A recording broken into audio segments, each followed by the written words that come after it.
আপনারা দেখছেন নগর টিভি। নবীনগরে বেগম খালেদা জিয়ার রোগ মুক্তি কামনায় দোয়া ইফতার মাহফিল ও আলোচনা সভা অনুষ্ঠিত। মোহাম্মদ রেজাউল হক রহমতের ভিডিও তথ্যচিত্রে বিস্তারিত। 30শে মার্চ রবিবার ব্রাহ্মণবাড়িয়ার নবীনগর মহিলা ডিগ্রি কলেজ প্রাঙ্গণে সাবেক প্রধানমন্ত্রী বেগম খালেদা জিয়ার রোগ মুক্তি কামনায় দোয়া ইফতার মাহফিল ও আলোচনা সভা অনুষ্ঠিত হয়েছে। অনুষ্ঠানের শুরুতেই পবিত্র কোরআন থেকে তেলাওয়াত করেন মোহাম্মদ আসাদুজ্জামান স্যার।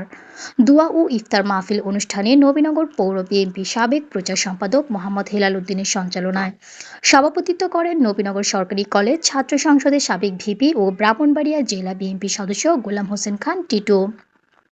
প্রধান অতিথি হিসেবে উপস্থিত ছিলেন বাংলাদেশ জাতীয়তাবাদী দল বিএনপির কেন্দ্রীয় নির্বাহী কমিটির অন্যতম সদস্য তকদির হোসেন মোহাম্মদ জসিম। প্রধান অতিথির বক্তব্য তকদির হোসেন মোহাম্মদ জসিম বলেন, আজকে আমাদের দেশনেত্রী বেগম খালেদা জিয়ার রোগ মুক্তি কামনাতে দোয়া মাহফিল আয়োজন করেছেন, সেজন্য আপনাকে ধন্যবাদ জানাই, কৃতজ্ঞতা জানাই। এবং আজকে আমাদের নবীনগরে আমি যদি এই সমস্ত যুবকদেরকে আমার পাশে পাই, তাহলে নবীনগর আমার সাংগঠনিক কাজ করতে সুবিধা হবে। আমি সবসময় তাদেরকে পাশে রাখবো এবং পাশে থেকে তাদেরকে যথাযথ মূল্যায়ন করার চেষ্টা করবো। কারণ আমি গ্রাম থেকে উঠে আসা লোক, আমি আপনাদের মতো লোক। আমি গ্রামের মানুষকে ভালোবাসি, আমি দেশকে ভালোবাসি, নবীনগরকে ভালোবাসি। আমি আমার দলের আদর্শভাবে চলি, কারণ আমাদের দলের একটাই উদ্দেশ্য মানুষকে ভালোবাসা, জনগণকে ভালোবাসা, মানুষের আশেপাশে থাকা, সুখে দুঃখে তাদেরকে সেবা করা। আজকে নবীনগর যেভাবে আমরা নবীনগরকে দেখি, নবীনগর রাস্তাঘাট সব কিছু আমাদের ডেভেলপ করতে হবে, কারণ এটা আমাদের দায়িত্ব, কর্তব্য। বিশেষ করে আমাদের নবীনগর পৌরসভাকে বাঁচাতে হবে। পৌরসভার সামনে দিয়ে নদী দিয়ে আমাদের রাস্তা হতে হবে। নবীনগর রাস্তা আমরা যদি নদী পাশে দিয়ে নিয়ে যাই, তাহলে নবীনগর পৌরসভার রক্ষা পাবে। আমাদের সবার দাবি থাকবে, আমরা সবাই সক্রিয় পাবে।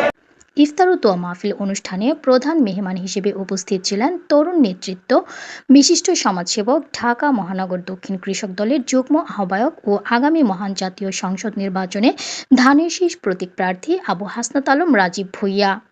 প্রধান মেহমানের বক্তব্যে তিনি বলেন,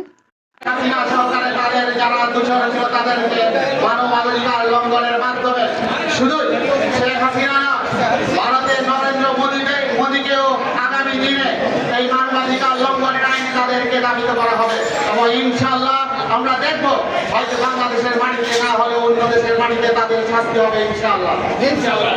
এবং ছোট করে সর্বশেষ বলে যেতে চাই, আমরা আগামী নির্বাচনের জন্য আমরা বিএনপি থেকে সব ধরনের সংস্কারকে মাথায় নিয়ে একটি সুষ্ঠু নির্বাচনের কথা বলে যাচ্ছি।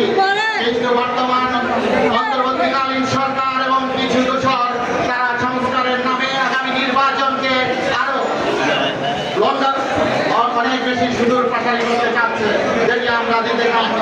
আমরা আগামী দিনে একটি সুষ্ঠু নির্বাচনের মাধ্যমে বাংলাদেশ জাতীয়তাবাদী দলকে বিপুল ভোটের মাধ্যমে নির্বাচিত করে আগামী দিনে ইনশাআল্লাহ সফল গঠন করব বলে আশা ব্যক্ত করছি। অনুষ্ঠানের আরও বক্তব্য রাখেন ৮ নং ওয়ার্ড বিএনপি সাধারণ সম্পাদক মুকুল ইসলাম মুকুল। বক্তব্য রাখেন বিএনপি নেতা ডাক্তার সোহেল খান। শ্রীরামপুর ইউনিয়ন বিএনপির সভাপতি মোহাম্মদ দোলাল ভূঁইয়া। ৬ নং ওয়ার্ড বিএনপির সভাপতি জহিরুল ইসলাম জহির। ধরাভাঙা সরকারি প্রাথমিক বিদ্যালয়ের প্রধান শিক্ষক ফারুক আহমেদ। পৌর বিএনপির সহসভাপতি আব্দুল আহাদ মেম্বার। বীরগাঁও ইউনিয়ন বিএনপির সভাপতি মোহাম্মদ সেলিম খান। পৌর বিএনপির মৎস্য বিষয়ক সম্পাদক হাজী রুকনউদ্দিন। পৌর বিএনপির উপজাতীয় সম্পাদক চন্দন কুমার। পৌর বিএনপির মুক্তিযোদ্ধা বিষয়ক সম্পাদক কামাল উদ্দিন। ৬ নং ওয়ার্ড পৌর বিএনপির সাবেক সাধারণ সম্পাদক হাজী আফজাল হোসেন। ব্রাহ্মণবাড়িয়া জেলা কৃষক দলের যুগ্ম আহ্বায়ক আমিরুল ইসলাম আমির। নবীনগরের কৃতি সন্তান ব্যারিস্টার আশরাফ। এছাড়াও আরও অনেকে বক্তব্য রাখেন। ইফতার ও দোয়া মাহফিল অনুষ্ঠানে আরও উপস্থিত ছিলেন নবীনগর উপজেলা বিএনপির, পৌর বিএনপি ও অঙ্গ সংগঠনের সকল নেতৃবৃন্দ। অনুষ্ঠানের বেগম খালেদা জিয়ার রোগ মুক্তি কামনায় দোয়া পরিচালনা করেন নবীনগর এসআর জামে মসজিদের পেশ ইমাম মুফতি মাওলানা বেলায়েতুল্লাহ। দোয়া শেষে উপস্থিত নেতৃবৃন্দ ও রোজাদার মানুষের মাঝে ইফতার বিতরণ করা হয়। নগর টিভির সাথে থাকার জন্য আপনাদের সকলকে ধন্যবাদ। দ্রুত নিউজ পেতে নগর টিভির সাথেই থাকুন। আসসালামু আলাইকুম।